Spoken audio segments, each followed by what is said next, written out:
Alright, yes. Dan tahniah kerana anda telah settlekan untuk modul yang pertama. Kerana itu adalah dijelaskan bagaimana untuk anda lakukan entry level oleh Coach Bahar sendiri. So selepas ini adalah perkara yang sangat penting, itu bagaimana untuk mengetahui apakah itu CBR key. Apakah candle break retest punya key, dan apakah yang dikatakan dengan initial break, ada dominant candle ataupun tidak. So itu adalah perkara yang penting untuk anda memahami. So dalam CBR key ini anda akan faham di mana key ini akan memberikan entry level tertentu. Okey, saya tak nak jelaskan panjang kerana saya nak anda detailkan perkara ini dan anda kena memahami. Pastikan modul ini ikut satu persatu. Kerana dalam modul ini kita akan jelaskan bagaimana untuk mengetahui bagaimana initial break, di mana seller akan dipecahkan oleh buyer, satu buyer. So kita akan cari adakah candle-candle tersebut, bagaimana test dia, bagaimana dia akan break, dan bagaimana sebenarnya adalah formula yang digunakan oleh entry Fibo Musang. Sebenarnya rahsia Fibo Musang adalah pada CBR key, entry adalah pada CBR key, dan Fibo Musang sendiri akan ada Fibo yang special, di mana akan tahu di mana key, di mana untuk anda take profit semaksimum mungkin. So teruskan dengan Coach Bahar, dipersilakan. Sekarang ni kita masuk kepada seterusnya. Kita baru nak faham CBR. Yang tadi entry level 1 tu kita just marking saja. Kita tak perlu faham candlestick pun. Ya. Bila nak masuk entry level 2, then kita nak kena faham. Okey. So untuk faham CBR ni maksud dia candlestick, candle break and retest. Ya, kita ada 4 step utama. Kalau kita tengok yang warna hijau, ya, ini adalah perjalanan. Sebelum kita buat sesuatu entry, kita nak kena faham yang step hijau ni dulu. Ya? Untuk step yang pertama, candlestick pattern. Dalam CBR, dia cuma ada 3 sahaja candlestick pattern. Ya?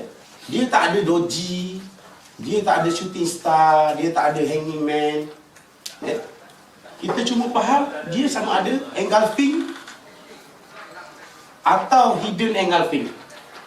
Ya. Lepas tu kita ada satu dominant. Ya, dominant ni dia pengantara. Kalau kita tengok berlaku dominant ni maksud dia, saya definisikan sini dominant ya. Bila ada sesuatu candle selepas dia tu tak mampu keluar daripada badan dia. Tak kira lah besar mana dominant ni.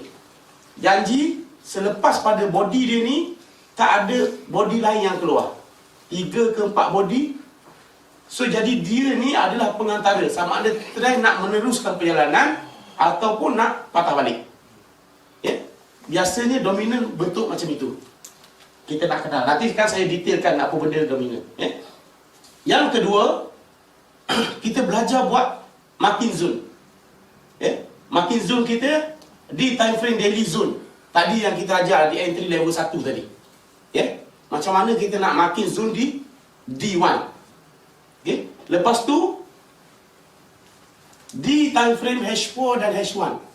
Ya, di time frame rendah ni untuk intraday lah. Ya, time frame daily, time frame H4 tu untuk sweep. Okay. Dan seterusnya kita nak kena pasti pattern. Dalam CBR dia ada pattern je juga. Di H1 berlaku pattern, di H4 berlaku pattern. Ini untuk entry level 2 dan ke atas lah. Ya. Entry level 1 dia tak ada pattern. Ya. Cuma kita tunggu di zoom saja. Okey. Bila dah berlaku pattern, baru kita cari kat mana nak buat optimum entry. Special sikit Musang ni, dia berlaku pattern. Kita dah tahu TP kat mana, tapi entry kita belum masuk lagi. Ya, tu special dia. Ya. Kita dah berlaku pattern ni, kita dah boleh tarik fiber dah, TP kita kat mana, tapi position kita tak ada lagi. Ya, nanti saya tunjuk macam mana benda tu.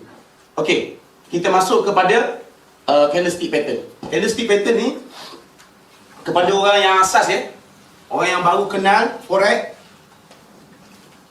candlestick yang turun kita panggil dia bearish ya, ataupun kita panggil dia seller ya, orang yang sell. Bermaksud kalau putih ni berlaku satu dunia ni orang sell dengan orang buy, maknanya banyak orang sell, sebab tu dia menang. Candle close macam itu. Okey? Satu poin ni. Okey? Kalau kita tengok seller bearish, seller tiba-tiba ada buyer besar yang masuk. Ya? Bahaya besar yang masuk ni, kita nak tahu dia kuat ke tak kuat adalah bergantung kepada dia punya close. Ya.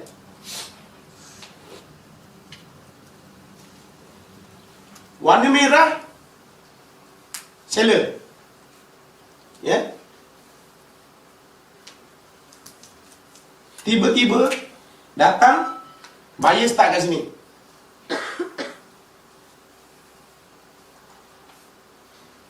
Bermaksud candle buyer ni dah mematikan seller apabila dia berjaya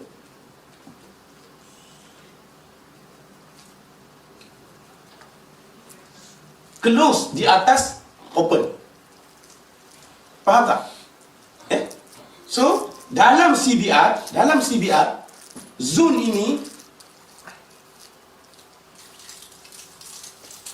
yang ini dipanggil zone initial break. Kalau dalam grup nanti disebut IB initial break. Ini adalah petanda awal market nak berubah arah ataupun petanda awal market nak retrace. Bukan saya kata bila berlaku macam ni, okey, ready untuk buy. Tak. Cuma petanda. Confirmation tak ada lagi. Okey.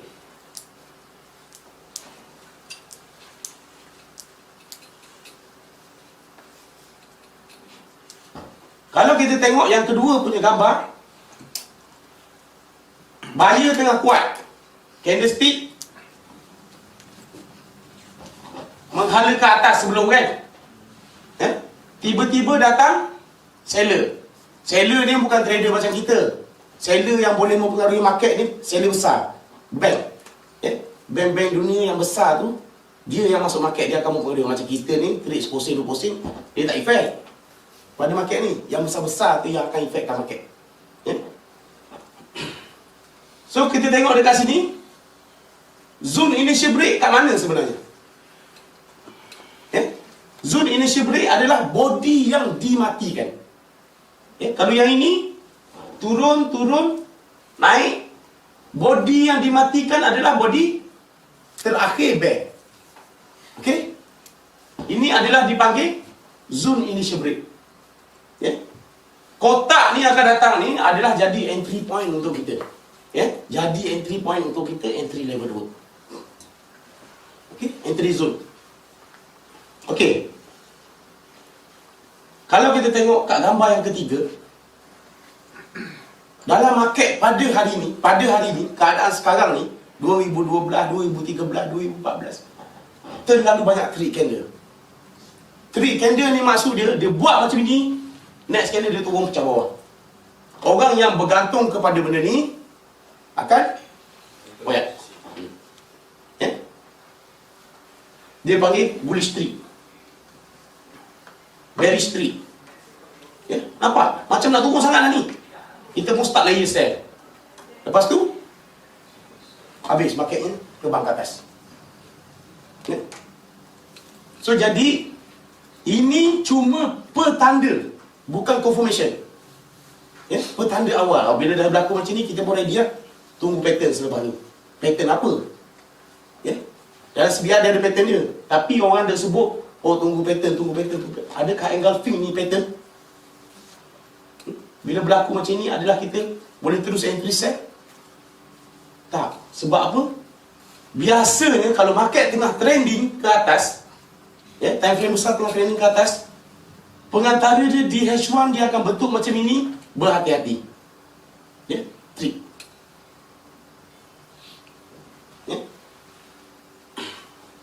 Okey. Yang ini kita cerita pasal engulfing.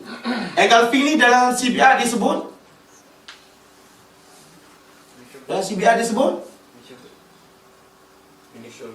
initial break.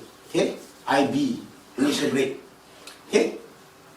Faham konsep candle dimatikan? Ini cuma petanda awal, bukan confirmation Okay.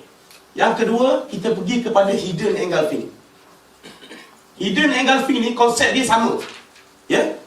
Cuma dia perlukan melebihi 2 candle untuk matikan candle ni. candle bear ni dimatikan, tapi bukan sekali harum. Dia perlukan beberapa candle untuk matikan dia. Yang ini pun di dalam CBR dia sebut initial break. Di dalam CBR dia sebut initial break. Definisi dominant candle dia hampir-hampir. Nanti kita masukkan ke dominant. Okey, ni sekarang kita berada di hidden engulfing. So yang ini bearish, tiba-tiba datang bullish. Candle ketiga baru dimatikan candle bearish tadi. Okey. Yang sini candle ketiga juga baru dimatikan. Okey. Kita tengok contoh lagi. Pun sama. Ya. Yang ini pun sama. So yang ini kita kena pasti kesemua ni dipanggil initial break. Tapi dalam bentuk hidden engulfing. Ya. Ini saya tekankan di sini sebab apa? Dia tak ada beza di dalam CBR, tapi dia ada beza pada masa kita nak tarik Fibonacci nanti. Ya? Kita nak tengok dia extend ke mana, itu akan ada beza. Ya? Sama ada yang berlaku macam ini ataupun yang berlaku direct engulfing tadi. Okey. Ini kita masuk bab dominant. Dominant ni saya kata pengantara. Bila berlaku sesuatu dominant candle, kita kena sabar. Ya. Tengok. Dominant CS bila ada kenaikan satu candle ni, candle yang selepas dia bermain di dalam badan dia. Ya. Di bawah ni adalah satu support. Ya. Katakanlah candle bear ni close di bawah ni. Apa yang berlaku? Candle bear close di bawah tu, apa yang berlaku? Under break. Initial break berlaku di dalam CBR. Bila candle bear ni panjang lagi close bawah ni, berlakulah initial break di dalam CBR. Maknanya market dah tak larat nak naik. Tapi kalau tak berjaya, tengok apa yang berlaku. Dia buat sideways lagi, buat di dalam badan dia kan. Jadi satu support lagi kat bawah ni, naik lagi ke atas. So maknanya bila benda berlaku macam ini, dominant CS tu dia akan jadi pengantara. Sama ada dia nak meneruskan perjalanan ataupun nak patah balik. Kita kenal pasti dia dengan bila masa candle dominant ni dapat dimatikan, barulah kita ada hints untuk perubahan trend. Faham tak? So kalau dah kata setiap kali bawah ni jadi support, bermaksud kita faham trend tengah up. Okey. Kita tengok contoh lagi. Siapa yang boleh tunjuk saya mana satu dominant CS?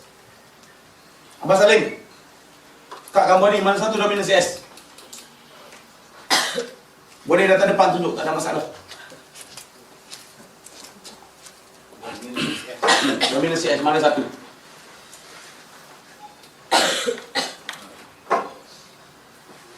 Yang ini. Okey. Yang ini. Yang sana? Ini dominant. Itu dominant. Dimatikan ni. Dia support lah. Betul. Okey. Betul tak kawan-kawan? Abang Salim ni explain. Tak kot. Dia dominant. Matikan. Dia Dia support lah. bull dimatikan oleh bear. Bear dimatikan oleh bull baru dapat dominan. Okey, definisi dominan ulang balik. Apa benda dominan? Abang Salim, apa benda dominan? Dominant. Apa maksud dominan? Dominan ialah sesuatu candle di mana candle selepas dia bermain-main di dalam badan dia. Maknanya ni lah dominant. Okey, satu. Ini candle break. Tak kisah candle break tak break. Ini kata ini dominan, candle selepas dia dalam badan dia kan. Berjaya mati tak? Tak. Tak berjaya. Lepas tu dia turun low. Ini matikan ni. Tak kisah. Okey, ni berlaku ni. Lepas ni ada badan keluar tak? Tak ada. Ni kira apa? Bear. Jadi dominan lah. Dominan lah. Ni dominan, ni pun dominan. Tak kisah breakout, tak kisah. Cuma kita nak kenal pasti dominan. Okey? Faham tak? So, candle ni turun. Candle selepas dia bermain di dalam badan dia. Dia turun lagi breakout. Dia buat lagi. Bermain di dalam badan dia. Breakout. So, jadi, candle dominan kita, kalaulah nak naik Kalau lah nak naik, candle ni kena close atas. Kena matikan dulu candle ni. Baru dia ada hinge untuk naik. Okay? Yang ini pun sama. Kalau nak naik, candle kena keluar atas. So jadi kalau kita tak sabar pergi buy kat sini tanpa sebab, tanpa sebab, tak ada entry level 1, saya saja nak buy dan kenalah yang ni. Bila mati datang. Dia punya dia punya shadow ke dia punya body? Ha? Close tu. Body. Let's say dia nak pecah pergi apa? Body. Body. Kita tengok body dia. Okey? Faham tak dominansi S? Siapa yang ada masalah lagi engulfing, hidden engulfing dengan dominansi S? Yang tak faham boleh kemukakan soalan. Sebab ni asas. Kalau ini tak faham, kita akan telah kabur kemudian. Patutnya dalam CBR ni tak susah. Sebab dia tak banyak pattern. 3 candlestick je kena tengok. Kalau tak ada soalan, saya akan teruskan. Okey? Boleh? Okey. Saya nak cerita pasal benda ni. Kalau kita tengok market berlaku initial break, turun. Wah, kita tengok candle ni naik, dimatikan. Betul? Mati tak? Candle ni keluar atas pada biru kan? Oh, kita kata dah berlaku nak naik ni. Kita pun start layer sell, layer buy. Turun je kita start layer buy. Akhirnya kena stop loss. Betul tak? Betul. Kena stop loss buat tahu sini berlaku lagi. Candle ni dimatikan. Naik. Kita pun start buy lagi. Okey. Kena lagi stop loss. Berlaku lagi. Masuk lagi. Akhirnya yang ini masuk $1, yang ini masuk $5, 50 sen, yang ini masuk 20 sen, yang masuk 10 sen baru buat untung. Tak boleh nak cover yang masuk $1 dia punya untung. So kalau kita mengharapkan engulfing tu sebagai kita punya pattern, inilah trading kita. Muka surat ni saya nak ceritakan benda tu. Okey?